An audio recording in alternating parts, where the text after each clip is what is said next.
Good evening and welcome to the weekly LaRouche Organization Battle Report. I'm your host, Michelle Aaron, and today is Wednesday, February 26th. We are headed into the 250th anniversary of the founding of the American Republic, the first constitutional republic created in the modern era. But despite the big number anniversary, many in the post-World War II era have been snookered by the idea of a special relationship between the United States and the very country that the United States and many other nations had to fight their war of independence against. Is this mere historical debate? Or is it relevant to where we stand in world history today? Tonight's episode coincides with the launch of a new flank of the LaRouche Organization, led with the new Dossier for America's 250th birthday, Celebrate American Independence, End the U.S.-British Special Relationship. This is a wonderful dossier. Read it, read it, read it. It is available on the LaRouche Organization website and by the link in this video description. So, why would we want to end this special relationship? We're going to hear from Garland Nixon, a journalist, talk show host, podcaster, and dedicated anti-war activist, on what is the nature of this special relationship. It is my belief that after World War II, and as the British Empire began to recede, and some may argue collapse, that it attached itself to the U.S. Empire. And from my perspective, there was a song, a popular song, and the song went like this.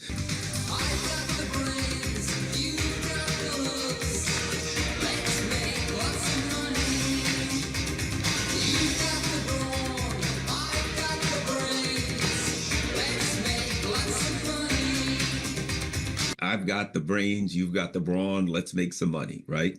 And that the Brits, basically the UK, saw themselves as, the United States is kind of strong and they got some brawn. We know how to do empire really well. Since we don't physically have the empire anymore, we'll attach ourselves to the U.S. empire and to some extent guide them to the imperial things that need to be done around the world and effectively still be an empire. The song was by the Pet Shop Boys. It was their 1986 Opportunities, also called Let's Make Lots of Money.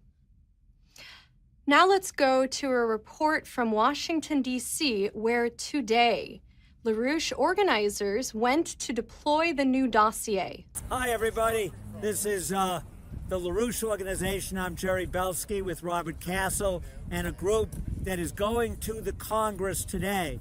We're going to members, especially the Republicans, of the House Foreign Affairs Committee, the Armed Services Committee, Intelligence Committee, members of the Freedom Caucus, anyone who has questioned the narrative of going into continuous war. Now, we know that tomorrow Keir Starmer, the British Prime Minister, is coming here demanding that the United States continue this war. And we are getting out a special dossier called End the U.S.-British Special Relationship. Definitely a foreign affair. This special relationship, as we detail, is designed to destroy the United States, Russia, and every other country, because this is according to the great game of the British that was practiced by people like Henry Kissinger and Brzezinski and Samuel Huntington.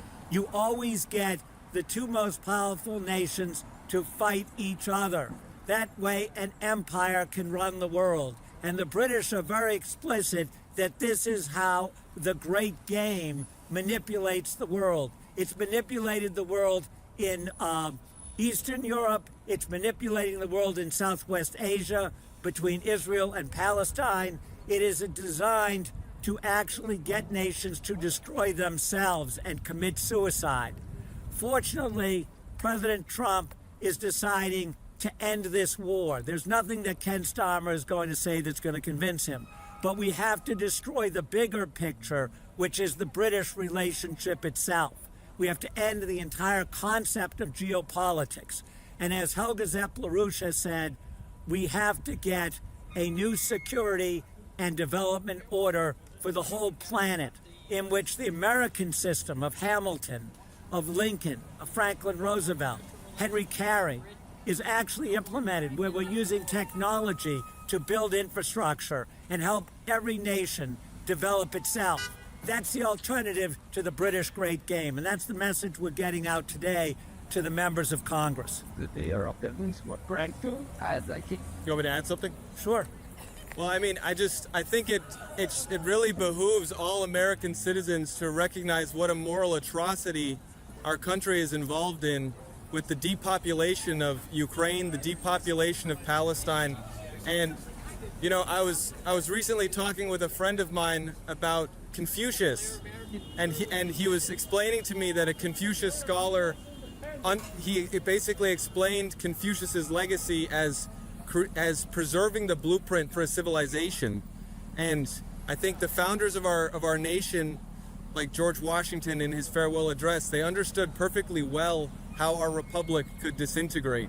And I think between the foreign intrigue of whether you're talking about the Zionist lobby or something like the special relationship with the British being run by people like Henry Kissinger, these are exactly the things that George Washington and Alexander Hamilton were warning against in the clearest possible terms.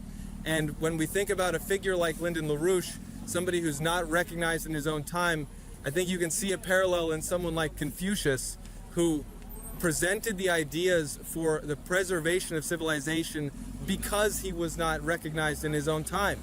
And, you know, so you get a lot of, you know, sarcastic smiles from people walking by in Washington, D.C., but the fact of the matter is, how can we live with ourselves as American citizens with our country doing the things that they're doing?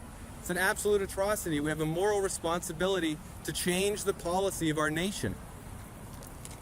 And what we're kicking off is the actual 250th celebration of the American Revolution. From Lincoln, from Washington, Hamilton, Franklin, to Abraham Lincoln, to Lyndon LaRouche. We are reviving this American system tradition and getting Americans to realize we have to end this British manipulated special relationship. I know that today we ran into a gentleman going into the Congress and we said, look, we got to stop this British manipulation. And he said, sure, they've been doing this for years. So there are some people who actually recognize this.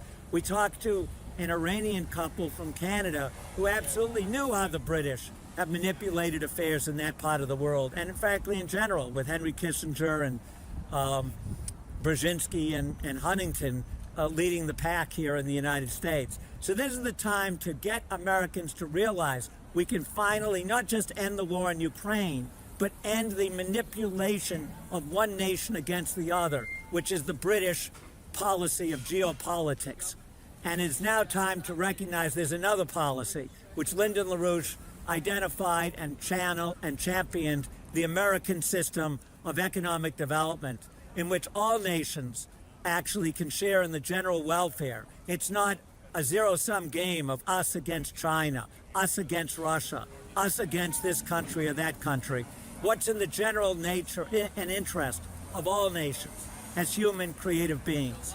That's the American system. And it's time, with this anniversary of the American Revolution, to finally get rid of the British Empire. So we're telling Ken Starmer today, a day before he shows up, don't even bother coming. Go home. We don't need you here. Now let's go right to Hudson Valley, New York, where another team of LaRouche organizers were out today organizing the population. Hi, good morning, good afternoon, good evening. We are campaigning with the LaRouche Organization. I'm Chris Sare. We're in Dutchess County, New York, back up from sunny Florida.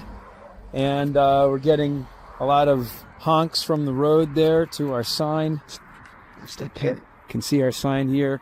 Smash the deep state, exonerate LaRouche, pardon Assange. help Trump make peace, smash the neocons. And we have one of our most controversial signs on the front here. Well, here's one. U.S. out of NATO. China and Russia are not the enemy. Global Britain is. Blessed are the peacemakers. We are finding tremendous support for the attempt to have a peaceful solution to this Ukraine war that never should have happened. But what's clear is that there's going to be a window of time where Trump can make good on the economic promises of bringing back manufacturing and rebuilding the economy of the United States. And we've got to get that rolling very, very quickly. So we desperately need infrastructure. We desperately need to bring back the manufacturing base, the agro-industrial capability in this country. And that's what we're talking to people about. Lyndon LaRouche's unique understanding of economics and the fact that the United States could be working with Russia, with China, and other nations around win-win economic cooperation. So this is a very blue-collar area that we're in. People are involved in building bridges, building roads. They've signed up today, and they're very excited to hear about the North American Water and Power Alliance and the great projects that we could be building to truly make our country great again, which would be a very good thing to do, and the right of other nations to become great and develop, and we can cooperate together. So that's what I wanted to report to you from Dutchess County, New York.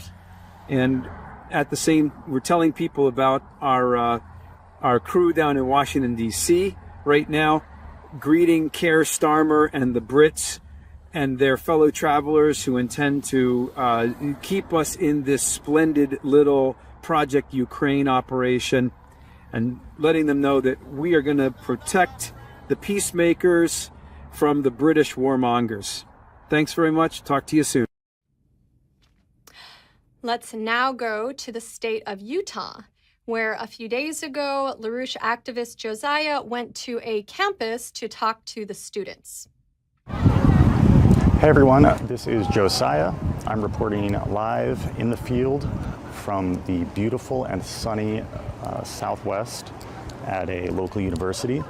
And we're out here just having some conversations, distributing some subversive literature like the Declaration of Independence and the EIR Daily Update. And yeah, it's really interesting seeing where students' heads are at when it comes to the current political situation. So just out here trying to kind of take the temperature and elevate the conversation. Take care. Thank you. So this is something that everyone watching can do. What Josiah was doing, what Chris was doing, make some signs. Print out leaflets, including the new US-UK Break That Special Relationship Dossier. All of our leaflets and dossiers are available on the LaRouche Organization website to be downloaded and printed. Then go out and talk to people. It can take a little bit of work if it's the first time to figure out where is a good place to find people, and private property may not work, but public sidewalks are constitutionally protected for free speech activity. So if you need some help figuring out where to organize or how to organize, email us at info@LaRoucheOrganization.com and include in your email a phone number so that we can call you back and discuss it. We have decades of experience going out and talking to the population. We have one more organizing report, one international item from Mexico, where a few days ago, the Schiller Institute joined a demonstration for Palestine that takes place every Sunday by the Plantón Permanente Pro Palestina. And they do so, if you see this picture here with this beautiful statue with the angel atop it. This is the Angel of Independence in Mexico City. So a big town square. You can see here big banners just taking over the square. You'll even see, so there's this giant skyscraper, and you can see how big the signs and banners were that people passing by would have seen. We handed out hundreds of flyers of our declaration that it is past time to stop the genocide. And there were banners in favor of peace. Here's one of the banners, includes the Schiller Institute logo there on the bottom right-hand corner, and a couple of our website addresses are on there. And so we gave briefings on the bullhorn, including playing a song that was written by the Schiller Institute, but was here produced in Spanish, called Los Niños de Gaza, the Children of Gaza. And the song had a strong impact. People were asking that they could get the song so they could put it on their social media. One response that we got from a passerby was in response to our discussion of the LaRouche Oasis Plan. A young Spaniard who had been to Palestine rallies in the past said that while he had participated in rallies, until now, nobody had a solution, a plan, an alternative. So thank you, Mexico. And let's go now to from an interview that was done last Wednesday. Schiller Institute founder Helga Zepp LaRouche interviewed Garland Nixon, who we heard from earlier briefly. She interviewed Garland on the collapse of geopolitics and the emergence of the new paradigm. We're going to look at a few clips from that interview. The United States could become a place where a new renaissance is taking place, capitalizing out of the best what all traditions of all cultures have produced so far. And that way, President Trump could become a true visionary. I mean, I know I'm stretching it a little bit, but, I think, one has to put out ideas now which are completely breaking through the old schemes of geopolitics. And I mean, the very idea that some people think that you absolutely have to have an enemy to do what you want to do is in my view, the worst idea that led to 2 world wars. And in the time of thermonuclear weapons, we should absolutely, I think we should regard geopolitics as a mental disease, because I think that that's what it is.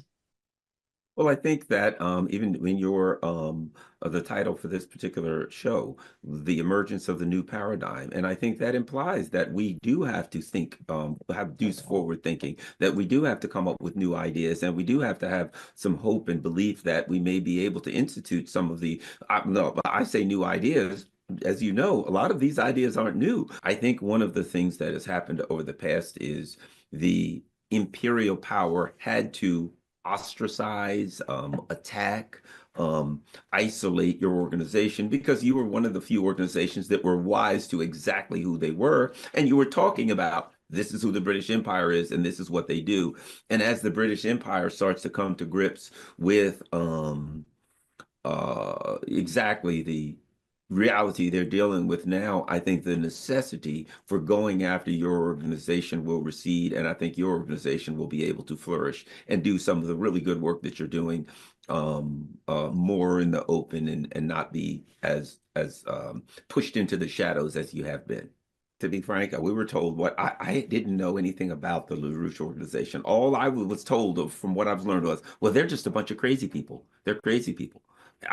But I was never told why or what they were saying that was so outlandish. And now when I started learning about Chatham House and the Club of Rome and some of these different organizations, and I thought, well, these things are all real, and the things that they're talking about, no wonder they're being ostracized. I think an important part of responding to the question that the gentleman, a great question that the gentleman had, was his first 3 words. How do we?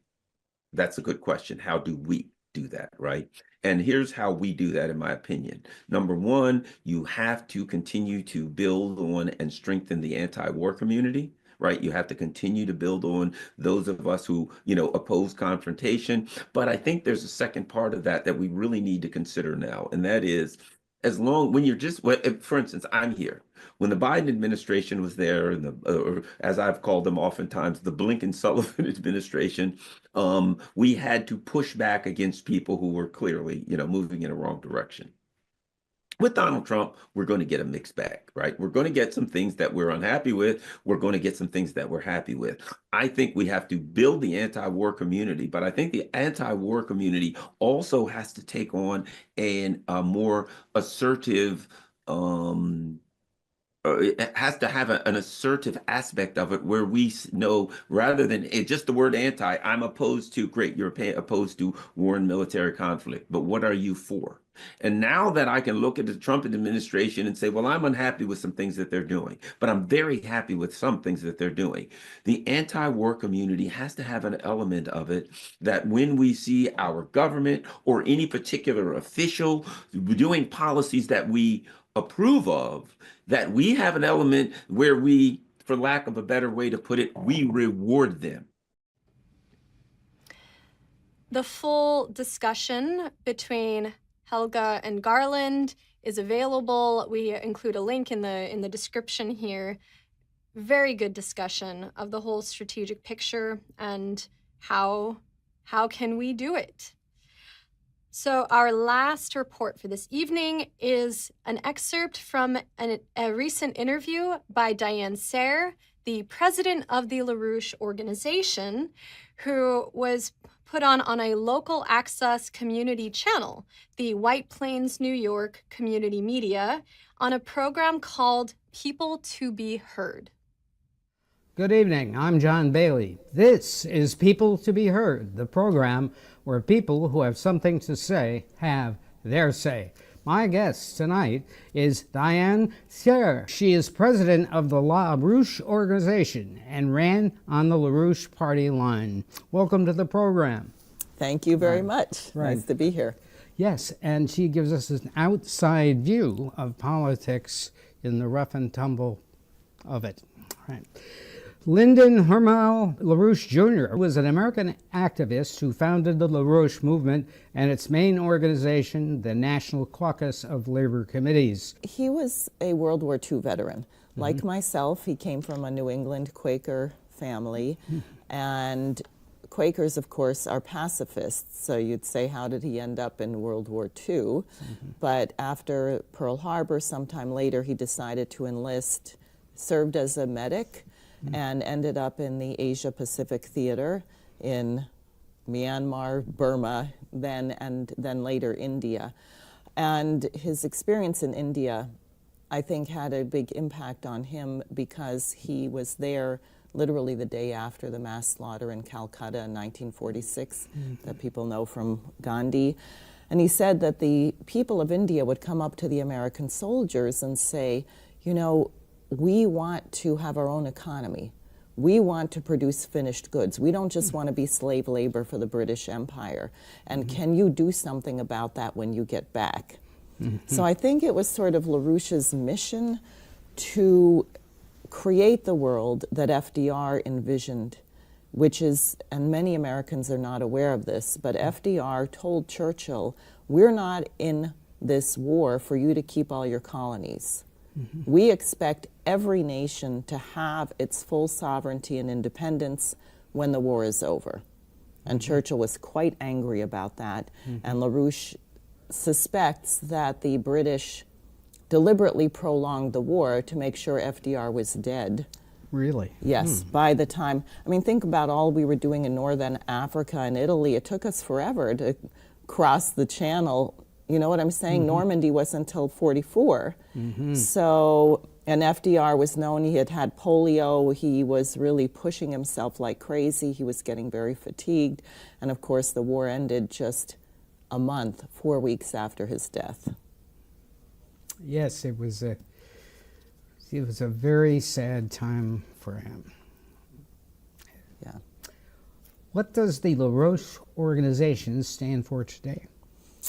The same thing, which is, I think we have an opportunity now with the BRICS process, Brazil, Russia, India, China, South Africa.